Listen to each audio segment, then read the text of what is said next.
Hi everyone, let's now provide a ranking for you of carbocation stability, okay? You will need to be extremely familiar with this relative ranking so that you can effectively solve problems throughout your organic career. Let's start now, start in this video, okay? So this is my personal ranking and I find this to be a really effective ranking. It is in line with legitimate experimental values and essentially I want you to commit it to memory. Now we can articulate certain things about electronic donation to rationalize all of this so you can understand it that way. But we could also make statements in general that you could memorize, like if you compared primary alkyl to primary allylic to primary benzylic, we would see an increase in stability when going from primary alkyl to primary allylic to primary benzylic. So you can make statements like that to yourself to help you memorize this ranking. To discuss it in more detail here, let's say you looked at the methyl carbocation. That is the least stable positive carbon that we could see. And why that is there's no adjacent carbon-hydrogen bonds to sigma donate. There's no resonance, there's no sigma donation. This carbon is left on its own to stabilize that positive charge. When you have a vinyl or an aryl, at least you have the adjacent positions that can provide a weak sigma donation. But remember, these species were pretty dang unstable, right? Less stable than a primary alkyl. I can't stress that enough.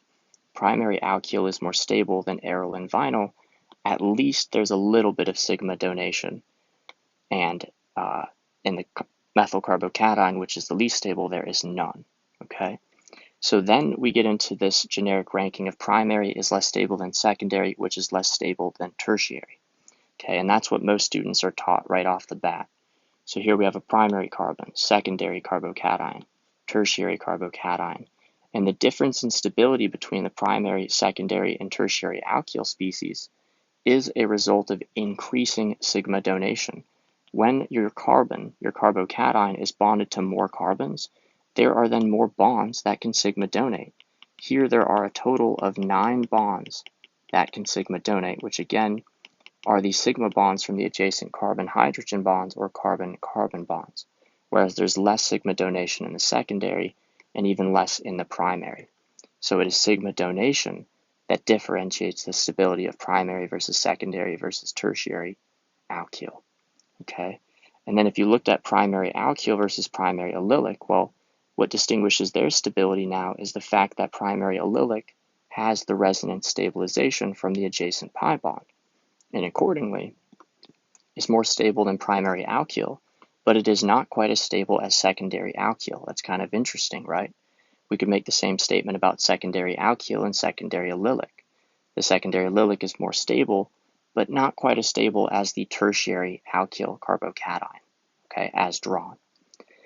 What is really interesting, and I find this to be a very helpful reference point for overall stability, is that a tertiary alkyl carbocation with its 9 bonds that are sigma donating is right around the same stability as a primary benzylic. Therefore, it is highly doubtful that a professor would make you distinguish between them in stability because they're so close. If anything, the tertiary is just ever so slightly more stable, but ever so slightly. For most resources, you'll see though that they will classify them as being essentially equivalent in energy. However, let's say you're comparing tertiary alkyl to a secondary benzylic. Well, we know that the secondary benzylic is more stable than the primary benzylic due to now having more sigma donation, because we have now another carbon that can have its hydrogen bond sigma donate. By default, then the secondary benzylic is more stable than the tertiary alkyl. So don't get caught up in just looking at substitution. It's very easy to get caught up in this idea of, oh, the more substituted it is, the more stable. Well, here with a secondary benzylic, we have an example of a carbon that's not as highly substituted as your tertiary alkyl carbocation, but it is more stable. Why?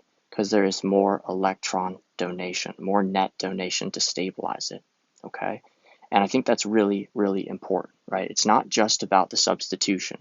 Substitution is actually indicative of sigma donation, but there are other effects that stabilize carbocations, such as resonance. And in the next video, we'll actually talk about full octet resonance and how that's a very stabilizing factor as well, okay?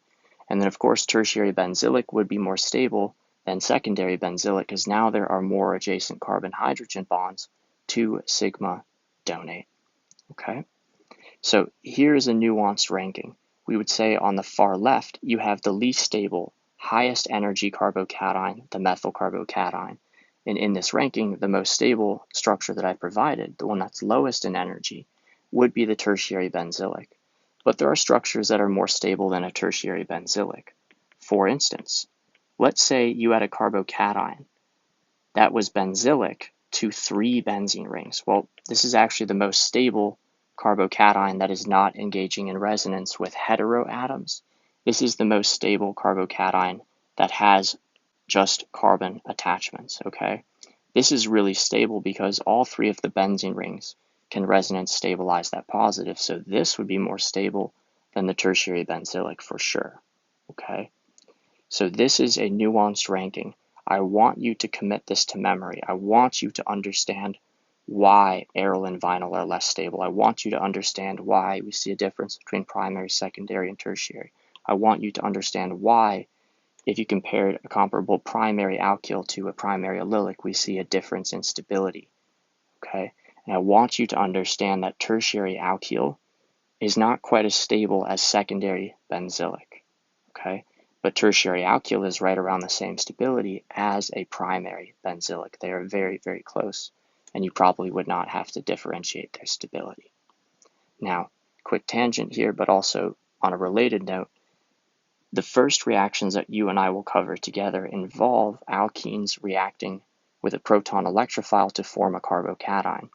And the carbocation, where it will form, meaning at which carbon of the double bond it will form, is influenced by the stability of that carbocation. So we really do have to have these carbocations down. You'll not only talk about them in the context of alkenes, but also in the context of substitution reactions and elimination reactions. These are intermediates in reactions that you will cover throughout the course, and you have to absolutely have an in-depth understanding of carbocation stability. Again, if you don't, you're going to trip up a little bit, and there's nothing wrong with that. But the sooner you have this down and the greater your understanding is of carbocation stability, the better off you will be and the happier you will be overall.